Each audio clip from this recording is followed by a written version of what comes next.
بھائی کوئی انسان ہے کہ ساری زمینیں دھنی ہوئی روئی کی مانند اڑا دی جائیں گی، مگر کوئی انسان ہے جو زمین سے پوچھ رہا ہوگا قال الانسان ما لها، تجھے ہو کیا گیا ہے؟ یعنی کوئی انسان ہے، یہ وہی انسان ہے جس کے لیے قرآن نے کہا علم القرآن وہ خلق الانسان، پہلے قرآن کا علم دیا، بعد میں اسے ہم نے خلق کیا، اب یہی الانسان ہے زمین سے پوچھ رہا ہے۔ اتنا اہم ہے کہ زمین جب وہ پوچھے گا کہ تجھے ہوا کیا ہے تو اپنی کیفیات بیان کرے گی اس کے آگے۔ یہ قرآن کہہ رہا، میں نہیں کہہ رہا۔ کون ہے اتنا اہم انسان جس پر قیامت گزرے گی نہیں؟ زمین سے حال پوچھے گا، زمین اسے خبریں دے گی۔ ارے زمین ہے تراب،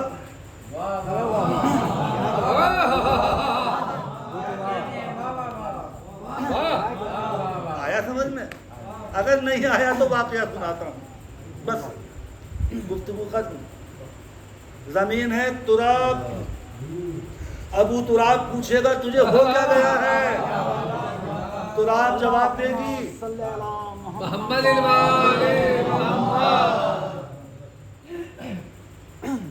مدینے میں بعد وفات رسول دور خلیفہ اول حضرت ابوبکر زلزلہ آیا اتنا شدید کہ لوگ گھبرا کر مدینے میں گھروں سے باہر نکلے۔ یہ کہانی میں نہیں سنا رہا ہوں، تبری میں موجود ہے، پڑھ لینا۔ زلزلہ اتنا شدید تھا، مکان گرنے شروع ہوئے، لوگ بھاگ کر جنگل کی طرف نکلے۔ وہاں جا کر کسی کو خیال آیا ابو تراب کہاں ہیں؟ پوچھا ابو تراب کہاں گئے؟ وہ تو وہیں ہے گھر میں ہی اپنے حجرے میں۔ کہا کہ چلو ان کے پاس چلتے ہیں۔ ابو تراب کے پاس آئے، حجرہ دروازہ کھٹکھٹایا، ابو تراب اندر سے نکلے۔ کہا کہ سرکار آپ کو پتہ نہیں کتنا زبردست زلزلہ آ رہا ہے؟ کہا کہ ہاں پتہ ہے۔ کہا کہ تو کچھ کیجئے نا۔ اچھا، علی حجرے سے باہر آئیے، پورا واقعہ تبری میں موجود ہے۔ علی حجرے سے باہر آئے، باہر آ کر زمین پر بیٹھے اور زمین پر ہاتھ مارا اور ہاتھ مار رہا، اسکن، ساکن ہو جا، مالہا، تجھے ہو کیا گیا ہے؟ دیکھ لیں آپ، 3 مرتبہ آپ نے فرمایا اسکن مالہا، اسکن مالہا، اسکن مالہا، سکون سے ہو جا، تجھے ہو کیا گیا ہے؟ زمین خاموش ہو گئی، زلزلہ ٹھہر گیا۔ یہ تبری میں موجود ہے باقی۔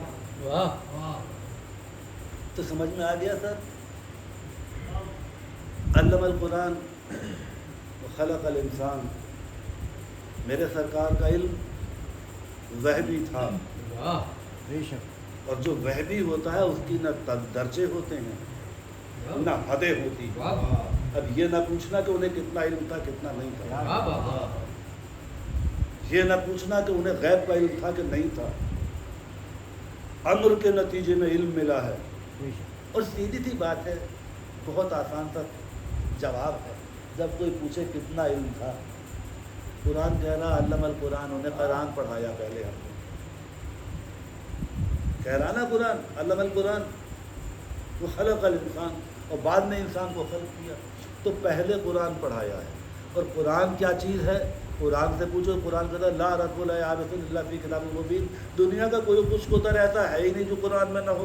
تو جب سارے خشک و تر کا علم رسول کو دے دیا تو مسلمان غیب کا بحثیں کیوں کر رہا ہے؟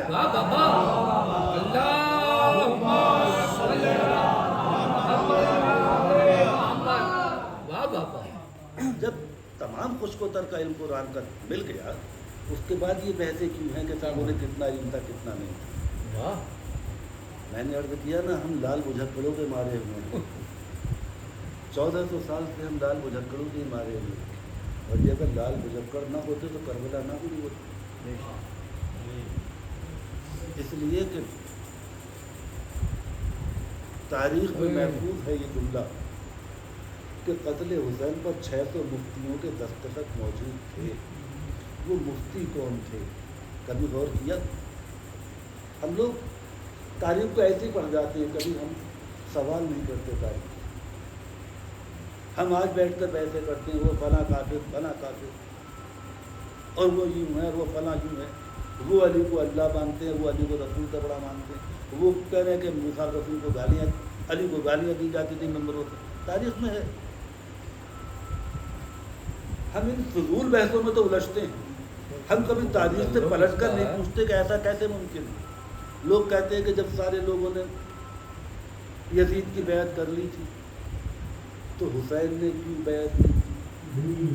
ابو العلا مودودی نے پلٹ کے کہا کہ مجھے حیرت یہ ہے کہ جب حسین نے بیعت نہیں کی تھی تو مسلمان نے یزید کی بیعت کر کیسے دی؟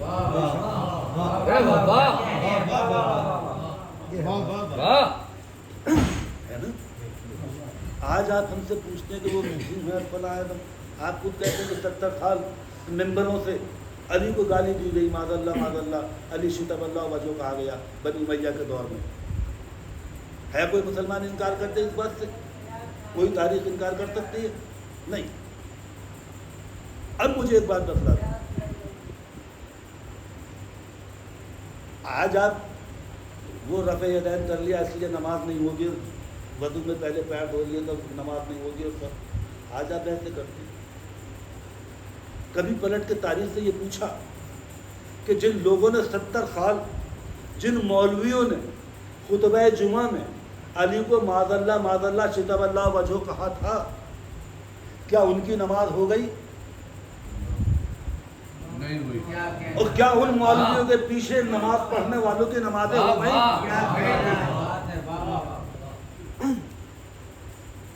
ہم لوگ تاریخ کے سامنے کیڑے مکوڑوں کی طرح سے رینگتے ہیں، جبکہ ہمیں تاریخ سے سوال کرنا چاہیے ایسا کیسے ممکن ہے؟ وہ کہتے ہیں حق ڈھونڈنا بڑا مشکل کام ہے۔ ایک سے ڈاکٹر صاحب سے پوچھو کتنا مشکل کام ہے؟ کوئی مشکل کام نہیں ہے۔ اس لیے مشکل کام نہیں ہے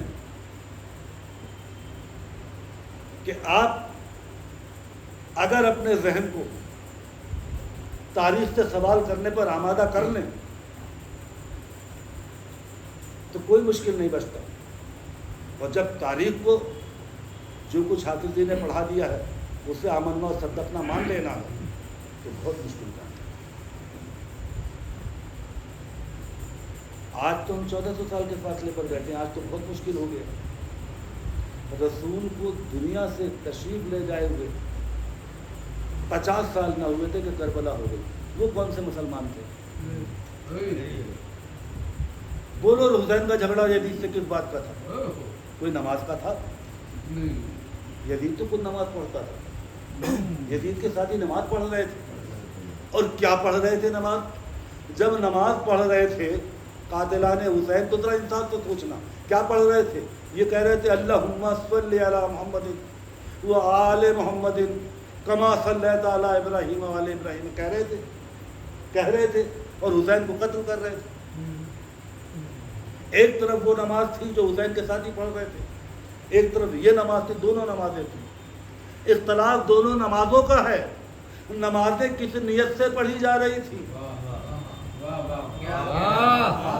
ہر نماز برابر نہیں ہوا کرتی ہے۔ نماز تو قاتل حسین بھی پڑھ رہا تھا، نماز حسین بھی پڑھ رہا تھا، دونوں کی نمازوں میں فرق ہے۔ اسی لیے جب عشق محمد اور عشق رسول کا دعویٰ کرو تو دیکھنا عشق کی قسمیں ہوتی ہیں۔ اگر محمد سے عشق ہوتا تو اولاد محمد سے عشق ایسا ہوتا کہ اپنی زندگیاں قربان کر دیتے اور آنچ نہ آنے دیتے۔ میں نے کہا ابھی آج شامی کوئی بات ہو رہی تھی، کسی نے کوئی ضرورت، میں نے بدنصیبی کو مسلمان کی ہے کچھ دیر آپ کے آنے سے کچھ دیر پہلے، ہاں وہ شاہ فیروز صاحب بیٹھے ہوئے تھے۔ میں تو بدنصیبی کی بات یہ ہے کہ بعد قتل حسین کا ایک گھوڑا تھا جس کا نام تھا ذوالجناح۔ اس کی تاریخ شاید پڑھ چکا ہوں میں، ایک بار سنا چکا ہوں۔ بعد قتل حسین ذوالجناح کا کیا ہوا؟ انہوں نے پوچھا تھا کہ ایسا ہوا تھا، میں نے کہا نہیں، یہ ہماری روایتیں ہیں غلط۔ تاریخی واقعہ یہ ہے کہ بعد قتل حسین یہ ذوالجناح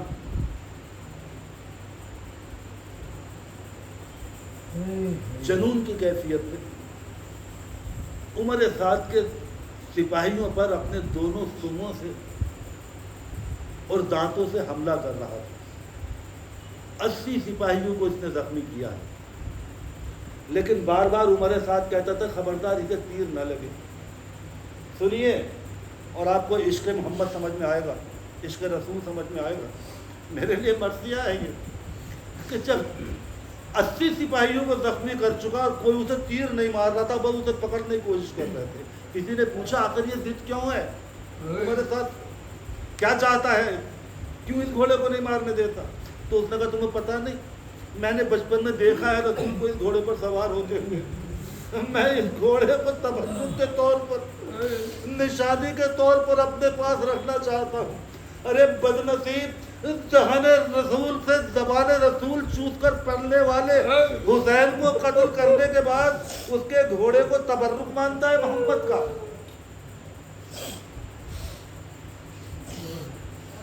نبی کا تبرک, نبی کی نشانی سمجھ کے اس ذوالجناح کو اپنے پاس رکھنا چاہتا ہے جس پر رسول کبھی سوار ہوئے تھے, اور جو رسول کے کاندھوں کا سوار تھا, جو رسول کی پشت پر حالت سجدہ میں سوار ہو جاتا تھا.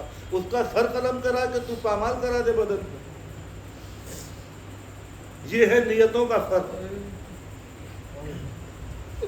اور بس اجرکم اللہ, زحمت آپ کی تمام کروں.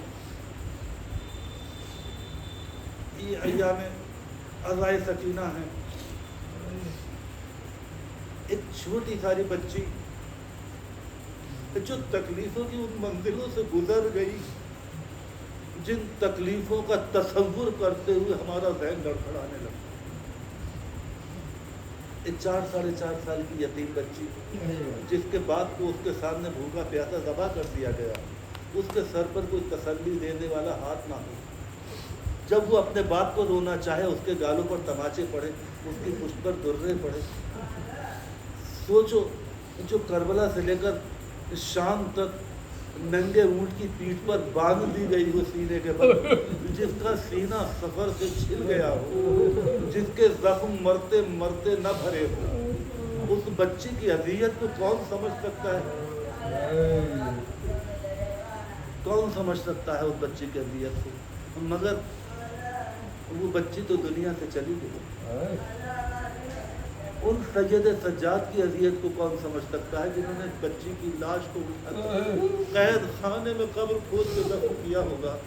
بس میں اتنا جانتا ہوں کہ سید سجاد کربلا کے بعد 40 برس تک روتے رہے, اور اتنا روتے تھے کہ جب وضو کے لیے پانی آتا آنکھوں سے آنسو ٹپکنے لگتے, پانی میں گر جاتے, پانی آب مضاف ہو جاتا, اسے بہا دیتے, دوسرا پانی آتا, غرض بڑی دیر تک پانی آتا اور آب مضاف ہو کر بہتا رہتا, پر نالے سے نیچے گرتا. لوگ پوچھتے کیا ہے کہ سید سجاد رو رہے ہیں, کربلا کو رو رہے ہیں, کیسے نہ روئے, کس اذیت سے گزرے تھے سید سجاد. پر اتنا سن لیجیے کہ اس بچی کو دفن کر کے جب مدینہ لوٹے تو جب کربلا گئے تھے تو عمر تھی 23 سال, جب مدینے واپس لوٹے تو عمر تھی 24 سال. اور ہر تاریخ کہتی ہے کہ 1 سال کے اندر 24 سال کے جوان سید سجاد کی کمر جھک گئی, یہ جھک گئی تھی.